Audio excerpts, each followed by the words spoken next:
She brought them into the house. Then said Rachel to Edna his wife, how like is this young man to Tobit my cousin? They cousins. And Rachel asked them, from whence are ye brethren? To whom they said, we are of the sons of Naphtali, which are captives in Nineveh, in Babylon. Then he said to them, do ye know Tobit, our kinsman? And they said, we know him. Then said he, is he in good health? And they said, he is both alive and in good health. And Tobias said, he is my father. And Rachel leaped up and kissed him and wept, and blessed him and said unto him, thou art the son of an honest and good man. But when he had heard that Tobit was blind, he was sorrowful and wept. So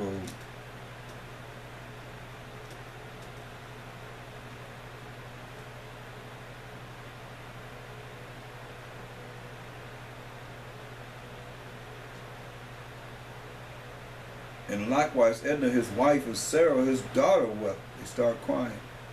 Moreover, they entertained them cheerfully, and after that they had killed a ram or a flock. They set store of meat on the table. Then said Tobias to Raphael, brother of Zarias, speak of those things of which thou didst talk in the way, and let this business be dispatched. Want him to tell, them what he had told them. So he communicated the matter with Rachel, and Rachel said to Tobias, eat and drink and make merry, for it is meet, it's right, that thou should have married my daughter. Nevertheless, I will declare to thee the truth. So I'm going to tell you the truth. You're going to marry my daughter, I'm going to tell you the truth. I have given my daughter in marriage to 7 men who died that night. They came in unto her. Nevertheless, for the present, to marry. But Tobias said, I will eat nothing here till we agree and swear one to another. Rachel said, then take her from henceforth according to the matter. For thou art her cousin, and she is thine.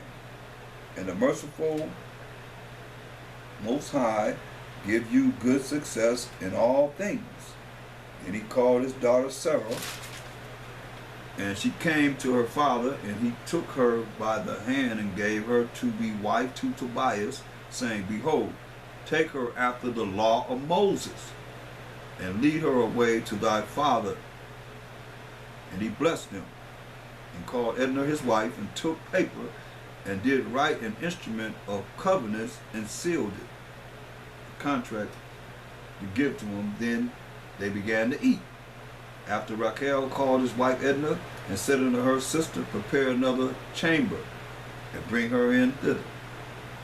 Which when she had done as he had bidden her, she brought her thither, and she wept, and she received the tears of her daughter, and said unto her, be of good comfort, my daughter.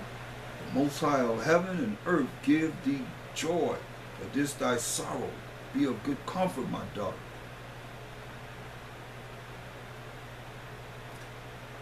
Verse 8, chapter 8. And when they had supped, they brought Tobias in unto her. And as he went, he remembered the words of Raphael, and took the ashes of the perfumes, and put the heart and the liver of the fish thereupon, and made a smoke therewith. The which smell, when the evil spirit had smelled, he fled into the utmost parts of Egypt, and the angels bound him. See, and the angel bound him. That these angels, that's why we call them archangels. The power. Archangel bound that evil spirit. And after that, they were both shut in together. Tobias rose out of the bed and said, sister, arise, and let us pray that the Most High would have pity on us.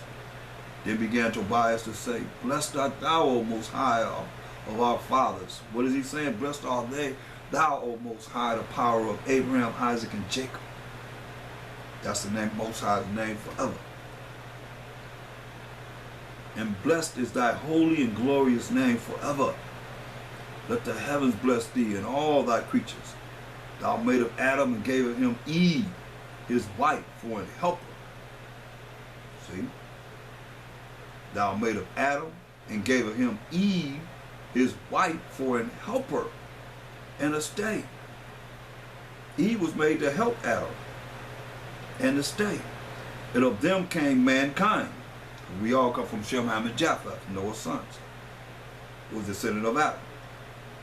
Thou hast said, it is not good that man should be alone. Let us make unto him an aid like unto himself. So a woman is supposed to be an aid to aid the man. This world is all contrary, man. This is crazy. Even though the man gotta take care of the woman, but the woman is an aid to the man, as it is written.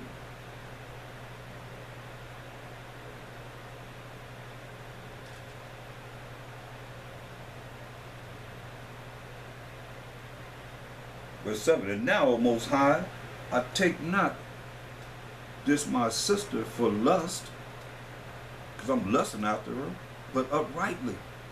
Therefore merciful ordain that we may become aids together. And she said with him, so be it. Hallelujah. So they slept both that night, and Rachel arose and went and made a grave. So Rachel, you see how his faith is, see how her dad's faith is. He rose up and went dug a grave. Think he gonna bury Tobias in, saying, I fear lest he also be dead.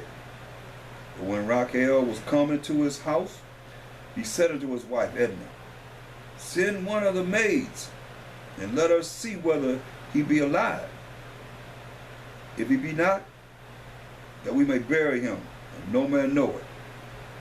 So the maid opened the door, and went in and found them both asleep, and came forth and told them that he was alive. And Rachel praised the Most High, and said, O Most High, thou art worthy to be praised with all pure and holy praise. Therefore let thy saints praise thee with all thy creatures, and let all thine angels and thine elect, 1/3 of the 12 tribes of Israel, praise thee forever. Thou art to be praised, for thou hast made me joyful, and that has not come to me which I suspected. But thou hast dealt with us according to thy great mercy. Thou art to be praised, because thou hast had mercy of two that were the only begotten children of their fathers. Meaning he's the only son, and she's the only daughter. Grant them mercy, O Most High, and finish their life in health with joy and mercy. Then Rachel bade his servants to fill the grave. Go cover that grave back up. And he kept the wedding feast 14 days. See there? He kept the wedding feast 14 days for 2 weeks. For before the days of the marriage were finished, Rachel had said unto him by an oath that he should not depart till the 14 days of the marriage were expired, and then he should take the half of his goods and go in safely to his father, and should have the rest when I and my wife be dead. So we'll give him everything, the inheritance, remember? And that's what you're looking at when you look at how the inheritance that he's receiving is from her dad, her father. It says in Ecclesiasticus 22:4, a wise daughter shall bring an inheritance to her husband. That's exactly what he just gave him. But those that have ears to hear and eyes to see, if you read along with me, that's exactly what he just gave her. Excuse me, gave him. Tobias. It says in Tobit 8 and 21.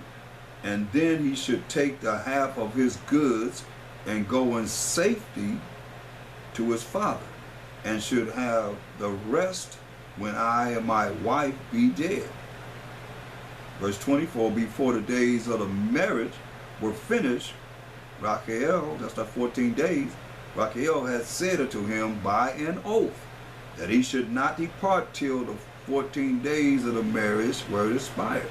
And then he should take the half of his goods. He wants them 14 days, so he should take half of his goods and go in safety to his father, and should have the rest when I and my wife be dead. That's an inheritance that Tobias receiving from Sarah's father, as is written here.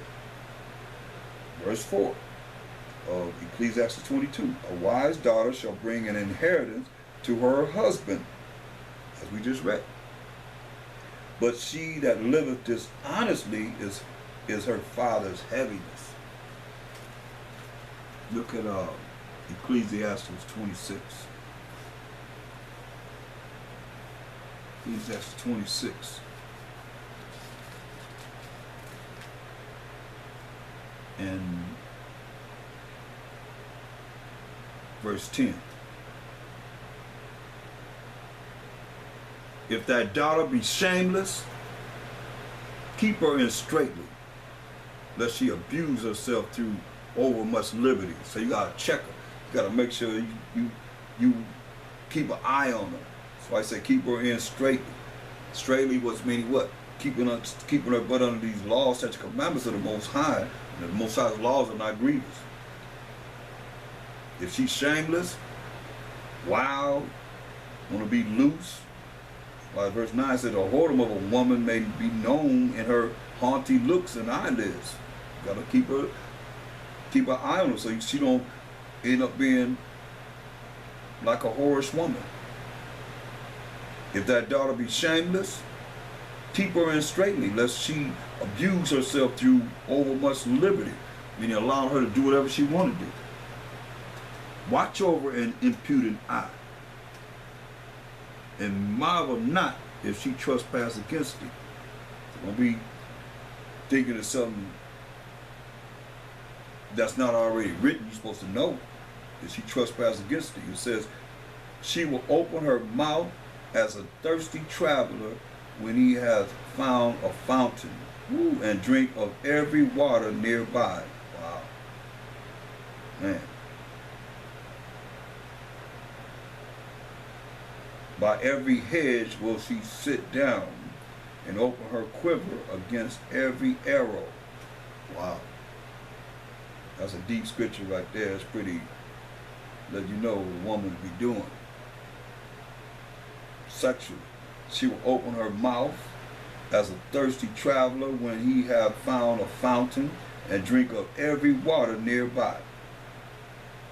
Drink of every man thereby.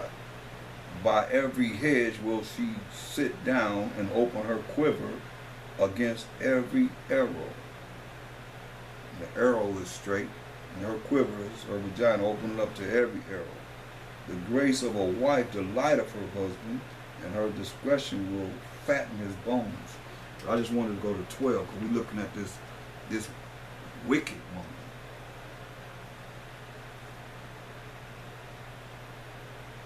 Look at verse 15.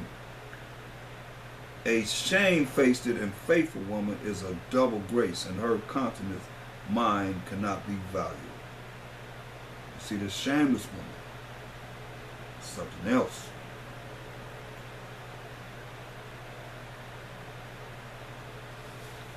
Look at Ecclesiasticus 42. Ecclesiasticus 42 and 9.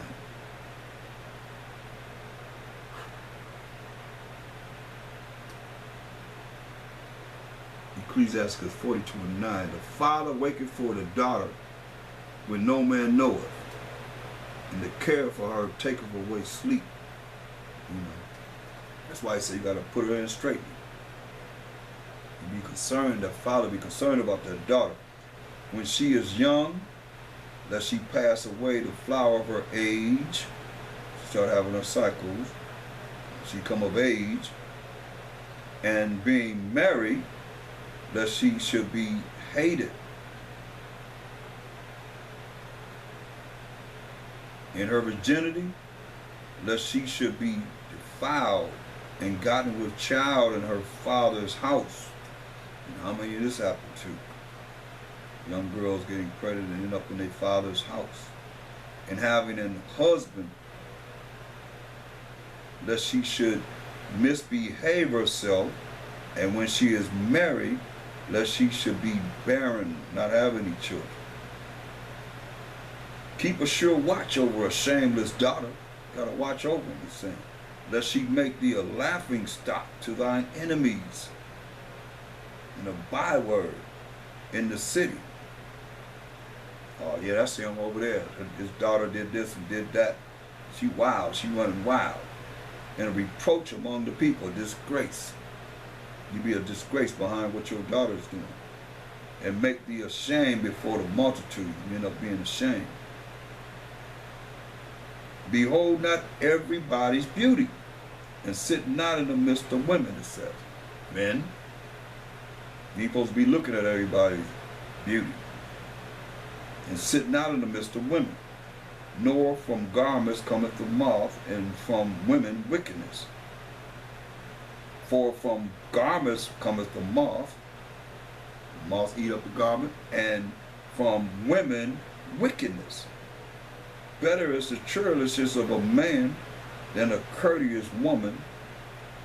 A woman, I say, which bringeth shame and reproach. It's bad. It's bad. That's what he's saying.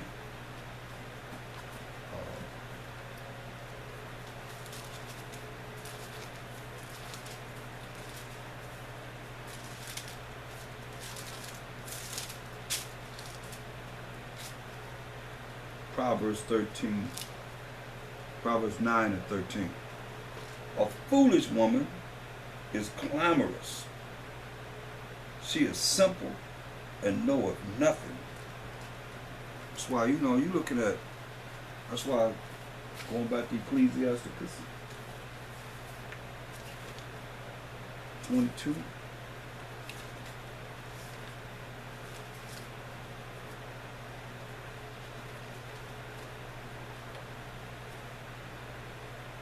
Says, the wise daughter shall bring, verse 4, Ecclesiastes 22:4, a wise daughter shall bring an inheritance to her husband, but she that liveth dishonestly in her father's heaviness is her father's heaviness. She that is bold dishonor both her father and her husband, but they both shall despise her. Why? She bold. Why is she so bold? Because she's dealing with pride. And when you look at Ecclesiasticus 10, in verse 7, it says, pride is hateful before the Most High and man, and by both does one commit iniquity. Pride is hateful before the Most High and man, and by both does one commit iniquity. Because of unrighteous dealings, wickedness, injuries, and riches got by deceit, kingdom is translated from one people to another. Verse 12. The beginning of pride is when one departed from the Most High, and his heart is turned away from his Maker. This is why it's saying the boldness of a woman, because she's supposed to be humble and, like it says, like we just read about a silent and loving woman, the gift of the Most High. In Ecclesiastes 26 and 14, a silent and loving woman is the gift of the Most High, and there is nothing so much worth as a mind well instructed.